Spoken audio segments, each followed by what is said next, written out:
Hello guys, কেমন আছো তোমরা? আচ্ছা, তোমরা অনেকেই বলো ভাই প্রতিদিন ভিডিও আপলোড করেন। আসলে আমিও প্রতিদিনই ভিডিও আপলোড করতে চাই। বাট আমার একারই স্ক্রিপ্ট লিখতে হয়, আমার একারই ভিডিও এডিটিং করতে হয়, একারই ভয়েস ওভার করতে হয়, একারই থাম্বনেল বানাতে হয়। মানে বুঝতেই পারছো আমার কাছে কোনো টিম নেই, এডিটর নেই। সবকিছু আমার নিজেকে করতে হয়। আর এইগুলো করার জন্য সময়ের প্রয়োজন। তাছাড়া আমার পার্সোনাল কাজও রয়েছে। আর এজন্য সব মিলিয়ে তোমাদেরকে প্রতিদিন ভিডিও দিতে পারি না। তাই একদিন পর পর ভিডিও দেওয়ার চেষ্টা করি।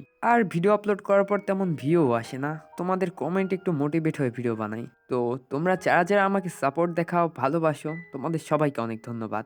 যাই হোক, এইগুলো এখন বাদ দেই আর আজকের এপিসোডটা শুরু করি। লাস্ট এপিসোডে আমরা দেখেছি রোজি কেনকে প্রায় মেরেই ফেলতো, তখন জিওফেন কেনকে দূরে সরিয়ে দেয়। তাই রোজি জিওফেনের পিছু করতে লাগে। এটা দেখে জিনিও ওদের পিছনে যেতে লাগে। এদিকে ফ্যানচিয়ান ভ্যালি লিজুনের শৈলে পয়জন ঢুকে যাওয়ায় মং ওর শেল থেকে পয়জন বের করছিল। এখন এই এপিসোডের শুরুতে আমরা দেখতে পারি সেই মং আর ইয়েল এখন ফাইট করছিল। তখন ওদের কাছে মেসেঞ্জার আর ফ্যানচিয়ান ভ্যালির সেই মেয়েটি আসে। মং ওদেরকে বলে ইয়েল হেলুয়ান সেক্টর ডেমন, তাই তোমরা একটু সাবধানে থাকো। এদিকে ইয়েল মেসেঞ্জারকে ওর রূপে সম্মোহিত করার জন্য মেসেঞ্জারকে জিজ্ঞেস করে তুমি কি আমাকে মারতে এসেছো। তবে ওর ম্যাজিক মেসেঞ্জারের উপর কোনো কাজই করে না। উল্টো ও তো ইয়েলের ব্যাপারে আগে থেকেই জানে, কারণ ও ইয়েলের ব্যাপারে আগেও শুনেছে। তখন ইয়েল মেসেঞ্জারকে জিজ্ঞেস করে তুমি কোন সেক্টর মাস্টার। মেসেঞ্জার বলে আমি কোন সেক্টর মাস্টার না, আমি কিংয়ন সেক্টর মেসেঞ্জার। এই সাথে ও ফ্যানচিয়ান ভ্যালির সেই মেয়েটারও পরিচয় করিয়ে দেয়। তখন ইয়েল বলে ও তাহলে তোমরা তিনটি সেক্ট, তাহলে তোমাদের মধ্যে ট্রেজার কে নেবে। মেসেঞ্জার বলে ট্রেজার যেই নেক না কেন, কিন্তু আমরা ডেমনদের হাতে কিছুতেই ট্রেজার যেতে দেবো না। এদিকে আমরা ফরচুন টেলার আর রিনকে দেখতে পারি, ওদের সাথে তাও ছিল।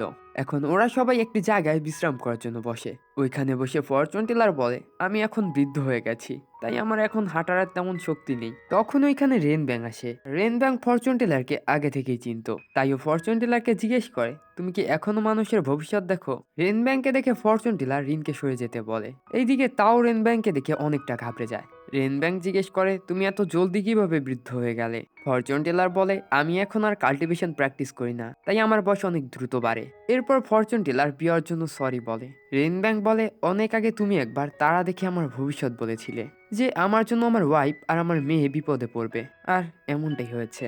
আমি আমার ওয়াইফ আর মেয়ে দুজনকেই হারিয়ে ফেলেছি। তখন ফরচুন টেলার বলে আমাদের দুজনেরই বয়স অনেক বেশি, আর আমরা বেশি দিন বাঁচবও না। তাই আজ আমি তোমাকে একটা সত্যি কথা বলতে চাই, আসলে আমি ভবিষ্যৎ কিছুই দেখতে পারি না। পুরোনো সময় তুমি আমার সাথে ঠিকমতো কথা বলতে না, তাই আমি তোমার অ্যাটেনশন পাওয়ার জন্য ওইসব ফালতু কথা বলেছিলাম। এটা শুনে রেন ব্যাং প্রথমে তো রেগে যায়, কিন্তু পরবর্তীতেও হাসে আর বলে এত বছর যাবৎ আমি এটাকে সত্য মনে করে এসেছি।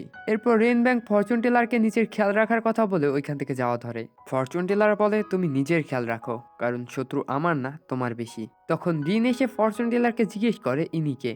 রেন ব্যাং তখন ওর নাম বলে ওইখান থেকে চলে যায়। পরের সিনে আমরা বিয়ার আন্ট আর গোস্টিং সেক্টর একজন এল্ডারকে দেখতে পারি। বিয়ার আন্ট একটি পাখির মাধ্যমে জিওফেনের উপর নজর রাখছিল, তবে এই বিষয়টা ওনার পছন্দ হচ্ছিল না। তাই উনি ওই এল্ডারকে জিজ্ঞেস করে আমাদের সেক্ট মাস্টার তো জিওফেনের উপর সবচেয়ে বেশি ভরসা করে, তাহলে আমরা কেন জিওফেনের উপর নজর রাখছি।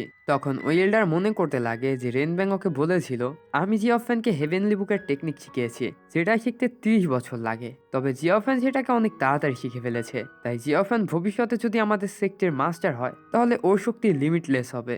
এরপর রেন ব্যাং ওই লিডারকে আরো কিছু বলে, যেটা আমরা এখন জানতে পারি না। অন্যদিকে আমরা জিওফ্যানকে দেখতে পারি, ওর পিছু রোজি করছিল। এখন রোজি জিওফ্যানকে থামানোর জন্য ওর উপর অ্যাটাক করে, তবে জিওফ্যান সেটা ব্লক করে দেয়। এরপর জিওফ্যান একাই থেমে যায়। তখন রোজি ওর কাছে সোয়ার্ড নিয়ে এগোয়। জিওফ্যান তখন ওর হুডি খুলে রোজির দিকে তাকায়। তখন এই সিন শিফট হয়ে যায় আর আমরা দেখতে পাই ট্রেজারটি অ্যাপিয়ার হচ্ছে। এটা দেখে ইয়েল ওই দিকেই যেতে লাগে, তাই মেসেঞ্জার মং আর ফ্যানচিয়ান ভ্যালির সেই মেয়েটিও ওর পিছনে যেতে লাগে। এইদিকে আমরা স্যাং, জিনিউ আর বাকি সবাইকে দেখতে পারি, ওরাও ট্রেজারের দিকে যাচ্ছিল। তখন আমাদেরকে লিজুনের চেহারা দেখানো হয়, যাকে দেখে মনে হচ্ছিল ভিতরে ভিতরে ও কোনো প্ল্যান করছে। অন্যদিকে ফরচুন টেলার আর বাকি সবাইও ওয়েস্টার্ন এরিয়ার বাইরে থেকে ওই ট্রেজারের আলো দেখতে পাচ্ছিল। এদিকে রোজি জিওফ্যানকে দেখে ইমোশনাল হয়ে যায়। তখন জিওফ্যান রোজিকে জিজ্ঞেস করে তুমি ঠিক আছো। রোজি বলে তুমি তখন আমাকে মারলে না কেন, তুমি চাইলেই আমাকে মেরে ফেলতে পারতে। এরপর রোজি জিওফ্যানের সাথে পুরোনো স্মৃতিগুলো মনে করতে লাগে, কারণ রোজিও জিওফ্যানকে ভালোবাসতে শুরু করেছে। তখন জিওফ্যান রোজিকে জিজ্ঞেস করে 10 বছর আগে তুমি সেক্ট মাস্টারের সামনে আমার গ্যারান্টি কেন নিয়েছিলে যে আমি একজন ভালো মানুষ। রোজি বলে আমি পুরোনো জিওফ্যানকে বাঁচিয়েছিলাম, তুমি কি পুরোনো জিওফ্যান? তুমি যদি এখনো আমাদের মনে করো, তাহলে প্লিজ আমাদের সেক্টে ফিরে আসো। তখন জিওফ্যান বলে এখন ফিরে আসা অনেক মুশকিল। এটা শুনে রোজি ওইখান থেকে রাগ করে চলে যেতে লাগে। তখন জিওফ্যান রোজিকে বলে যদি পরের বার আমাদের দেখা হয়, তুমি কি আমাকে মেরে ফেলবে? রোজি তখন হ্যাঁ বলে, আর এই সাথে বলে পরের বার সুযোগ পেলে আমাকে মেরে ফেলো, কারণ আমি কিন্তু তোমাকে কোনো সুযোগ দেব না। অন্যদিকে আমরা বিয়ার আন্ট আর সেই এল্ডারকে দেখতে পারি। বিয়ার আন্ট বলে সোনালি আলো আকাশে চমক দিচ্ছে, আর এখন সেই মিথিক্যাল ক্রিয়েচার অ্যাপিয়ার হবে, আমরা কি তার মোকাবেলা করতে পারবো? তখন ওই এল্ডার বলে তুমি টেনশন করো না, আমরা সিক মাস্টারের প্ল্যান অনুযায়ী কাজ করব, আর এতে করে আমরা ওই ক্রিয়েচারটাকে অবশ্যই ধরতে পারবো। আন্ট বলে হ্যাঁ ঠিক আছে, কিন্তু এটা করা কি ঠিক হবে? এটা শুনে ওই এল্ডার রেগে আন্টকে চুপ করিয়ে দেয়। এইদিকে ইয়েল ওই ট্রেজারের দিকে যাওয়ার সময় পানির মধ্যে অনেকগুলো ফিশ মনস্টারকে দেখতে পারে, তাই ও ওদের মধ্যে অনেকগুলো মনস্টারকে মেরে ফেলে। তবে একটা মনস্টার বেঁচে যায়, আর ও মনে করে পিছন থেকে আসা মেসেঞ্জার মঙ্ক আর ফ্যান্সিয়ান ভ্যালির মেয়েটি ওদের সঙ্গীকে মেরেছে,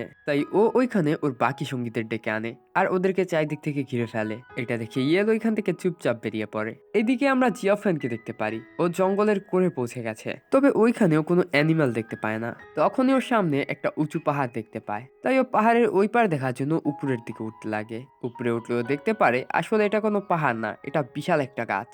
এটা দেখে জিওফ্রেন একটু অবাক হয়, তাই ও গাছটা পর্যবেক্ষণ করার জন্য আর উপরে যেতে লাগে। উপরে গেলে ও খুবই সুন্দর একটা দৃশ্য উপভোগ করতে পারে, তাই ও মনে করে ওই ট্রেজারটা আশেপাশেই হবে। আর এই সাসপেন্সের সাথে এই এপিসোডটা এখানেই শেষ হয়ে যায়। তো গাইস, ভিডিওটা ভালো লাগলে অবশ্যই লাইক করবা আর চ্যানেলটাও সাবস্ক্রাইব করতে ভুলবা না। খুবই তাড়াতাড়ি তোমাদের সাথে দেখা হচ্ছে নেক্সট এপিসোডে। ততক্ষণ সবাই ভালো থেকো, সুস্থ থেকো, গুড বাই।